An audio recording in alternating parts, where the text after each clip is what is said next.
এই মুহূর্তে ঢাকা বিশ্ববিদ্যালয়ের মধুর ক্যান্টিনে বৈষম্য বিরোধী ছাত্র আন্দোলনের সংবাদ সম্মেলন চলছে। আমরা সরাসরি চলে যেতে চাই সেখানে।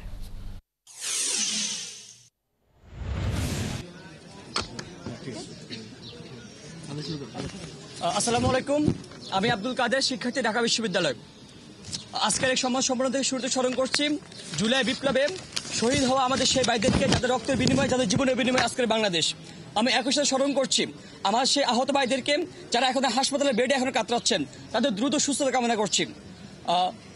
প্রিয় দেশবাসী ও সাংবাদিক বিন্দু, বিগত 16 বছর বাংলাদেশ ফ্যাসিবাদের করাল গ্রাসে নিমজ্জিত হয়েছিল। সারা দেশের শান্তিকামী জনতা চরম উৎকণ্ঠা, হতাশা এবং ভয়ে নিমজ্জিত হয়ে দিনাতিপাত করেছে। দেশের সর্বস্তরে কায়েম হয়েছিল কাঠামোগত এবং সাংস্কৃতিক ফ্যাসিবাদ, যার মাধ্যমে সাধারণ মানুষের সকল নাগরিক অধিকার কেড়ে নেওয়া হয়েছে এবং ফ্যাসিবাদের দোসররা ক্রমাগত অধিকার হরণের বৈধতা উৎপাদন করে গেছে। বাংলাদেশের শিক্ষাঙ্গন ও শিক্ষার্থীরা এই ফ্যাসিবাদের হাত থেকে রক্ষা পায়নি, বরং শিক্ষাঙ্গনে ক্রমাগত সন্ত্রাসবাদ কায়েম, ট্যাগিং সংস্কৃতি, সাংস্কৃতিক ফ্যাসিবাদ কায়েমের মাধ্যমে শিক্ষার্থীদের মৌলিক অধিকার, শিক্ষার অধিকার কেড়ে নেওয়া হয়েছে। বাংলাদেশের প্রত্যেকটি শিক্ষা প্রতিষ্ঠান এবং শিক্ষা ব্যবস্থাকে সরকারের নীতি নির্ধারণ পর্ষদ, আওয়ামী লীগের লেজুর ভিত্তিক ছাত্র সংগঠন, বর্তমানে নিষিদ্ধ ঘোষিত সংগঠন ছাত্রলীগ, আওয়ামী লেজুর ভিত্তিক নীল দলের শিক্ষকদের সম্মিলিত প্রয়াসে ধ্বংস করা হয়েছে। ঢাকা বিশ্ববিদ্যালয়ে এতদিন ধরে চলে আসা বিভাজনের রাজনীতির পৃষ্ঠপোষক এবং সুবিধাভোগী হিসেবে বিশ্ববিদ্যালয় প্রতিষ্ঠিত হয়েছে স্বৈরাচারের দখল। বিভাজনের রাজনীতি বাস্তবায়নের মধ্য দিয়ে জাতীয় ঐক্য এবং সংহতি ক্ষতিগ্রস্ত হয়েছে। এর মধ্য দিয়ে দেশের সবচেয়ে মেধাবী ও চিন্তাশীল শিক্ষার্থীদের মরণ দখলের রাজনীতি প্রতিষ্ঠিত হয়েছে। তরুণদের ভাবতে দেওয়া হয়নি দেশকে নিয়ে, সমাজকে নিয়ে এবং তাদের অধিকার এবং সামগ্রিক বিষয় নিয়ে।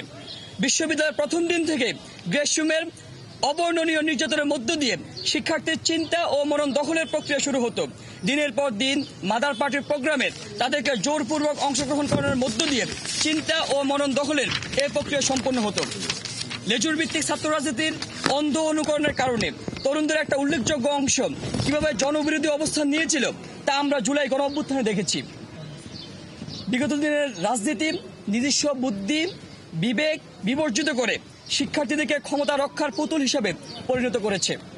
বিগত দিনের রাজনীতি দেশের কৃষক, শ্রমিক সহ তৃণমূলের খেটে খাওয়া সাধারণ মানুষের অধিকার সম্পর্কে শিক্ষার্থীদেরকে অজ্ঞাত করে রেখেছে। বিগত দিনের রাজনীতি নারীদের রাজনৈতিক চিন্তা বিকাশ ও প্রকাশের সুযোগ সংকুচিত করে তাদের রাজনৈতিক সংগ্রামকে অস্বীকার করেছে। বিগত দিনের রাজনীতি ছাত্র রাজনীতিকে আদর্শিক বাইনারির মধ্যে আবদ্ধ করে রেখেছে। প্রিয় সাংবাদিক বিন্দু, বিগত দিনের রাজনীতি তৈরি করেছে একটি মেরুদণ্ডহীন শিক্ষক সমাজ এবং বঙ্গুর শিক্ষা ব্যবস্থা। এই শিক্ষা ব্যবস্থায় ক্ষমতার বাগবাটোর আড়ালে চাপা গেছে শিক্ষার্থীদের মৌলিক চাহিদা এবং তাদের সাধারণ চাওয়া পাওয়ার কথা। ফ্যাসিবাদকে টিকিয়ে রাখা এই বিগত রাজনীতি প্রত্যাখ্যান করে হাজার শহীদের রক্তের বিনিময়ে নির্মিত নতুন বাংলাদেশ আমাদেরকে এক নতুন রাজনৈতিক বন্দোবস্তের প্রতিশ্রুতি জানান দেয়। অভ্যুত্থানে অংশ নেওয়া ছাত্র সমাজ এই নতুন ধারার ছাত্র রাজনীতির সবচেয়ে গুরুত্বপূর্ণ একটা অংশ। ছাত্র সমাজের নতুন রাজনীতিকে গড়ে তোলার লক্ষ্যে আমাদের সুনির্দিষ্ট এবং সুপরিকল্পিত প্রস্তাবনার প্রয়োজনীয়তা খুবই জরুরি। সাংবাদিক বিন্দু, প্রিয় দেশবাসী, আমাদের পরবর্তী অংশ পাঠ করবেন আমাদের আবু বকর মজুমদার, শিক্ষার্থী, ঢাকা বিশ্ববিদ্যালয়।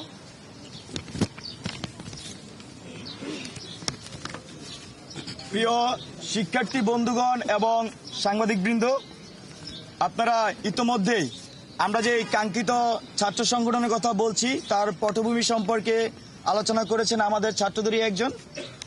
এখন আমাদের এই যে জুলাই অভ্যুত্থানে আমরা ছাত্ররাই অভ্যুত্থান করেছি, দেখা যাচ্ছে যে জুলাই অভ্যুত্থানে বিগত ফ্যাসিস্ট আমলে যারা বিভিন্ন সময় বিভিন্নভাবে অ্যাক্টিভিজম করত তারা যেমন সোচ্চার ছিল, একই সাথে এই যে ফ্যাসিবাদী যে সিস্টেম সেই সিস্টেমের জাতাকলে পড়ে যারা হলগুলোতে নির্যাতিত হয়েছিল, শিক্ষা প্রতিষ্ঠানগুলোতে নির্যাতিত হয়েছিল, বা ছাত্রলীগ যাদেরকে গ্রাস করে রেখেছিল, তারাও কিন্তু একই সাথে এই জুলাই বিপ্লবে বা জুলাই অভ্যুত্থানে অংশগ্রহণ করেছে। আমরা জুলাই অভ্যুত্থান পরবর্তী সময়ে আমরা দেখছি সকল ধরনের সকল মতামতে শিক্ষার্থীদের মধ্যে এক ধরনের রাজনৈতিক ঐক্য প্রতিষ্ঠা হয়েছে। সেই প্রতিষ্ঠা মূলত এরকম যে বিশ্ববিদ্যালয়গুলোর পর্যায়ে শিক্ষার্থীরা আর কোনো গেস্ট রুম, গণরুম কালচার চায় না। বিশ্ববিদ্যালয়গুলোর পর্যায়ে শিক্ষার্থীরা হলের সিট, শিক্ষা প্রতিষ্ঠানের যারা দায়িত্বে থাকবেন তাদের মাধ্যমে চায়। একই সাথে সারা দেশে এক ধরনের বলা চলে যে রিসার্চ বেসড বিশ্ববিদ্যালয় এবং শিক্ষা ব্যবস্থা কিন্তু শিক্ষার্থীরা চাচ্ছে। তো সবকিছু মিলিয়ে আমাদের যে কাঙ্ক্ষিত সংগঠন, সেই কাঙ্ক্ষিত সংগঠনের আমরা কিছু মৌলিক প্রস্তাবনা আজকে উপস্থাপন করছি। আমাদের মৌলিক প্রস্তাবনাগুলো হলো আদর্শিক বাইনারির রাজনৈতিক মানস বিনির্মাণ করা, রাজনৈতিক চর্চার পরিবেশ তৈরি করা এবং রাজনৈতিক ব্যবস্থাকে নারী বান্ধব করে তোলার মাধ্যমে নারী পুরুষে নির্বিশেষে সৃষ্টি করা, শিক্ষার্থীদের অধিকার আদায়ের প্রশ্নে আপোষহীন ছাত্র রাজনীতির প্রতিশ্রুতি দেয়া, আদর্শিক বাইনারির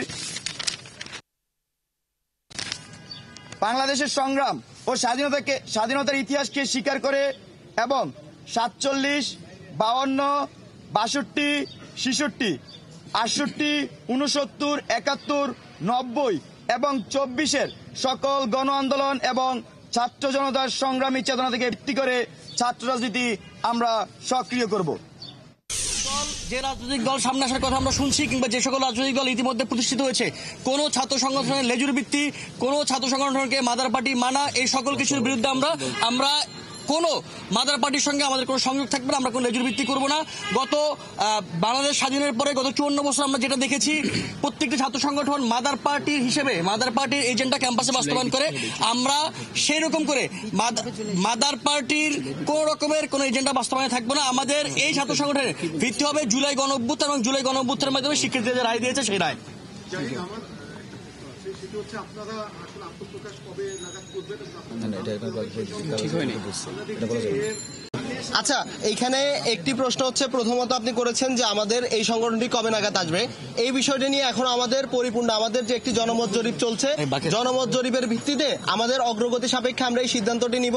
এবং দ্বিতীয়ত যে প্রশ্নটি করেছেন যে দলের নাম কি হতে পারে, এটি নিয়েও আমরা আসলে সাধারণ শিক্ষার্থীদের কাছ থেকে মতামত চাই এবং সেই সাথে সাথে আমরাও আসলে চিন্তা করছি যে দলের নাম কি হতে পারে। এই বিষয়ে এখনো আমরা কোনো চূড়ান্ত সিদ্ধান্ত নেইনি। এর পরবর্তীতে দলীয় লেজুর ভিত্তির কথা, অন্যান্য ছাত্র সংগঠনগুলোর কথা যে উদাহরণটি বারবার চলে আসে, সেখানে হচ্ছে একটি বিষয় লক্ষ্য করবেন যে আসলে এই সংগঠনগুলো কিভাবে পরিচালিত হয়, এই পরিচালনার বিষয়ে অন্য কোনো সংগঠন হস্তক্ষেপ করতে পারে কিনা, যে বিষয়টি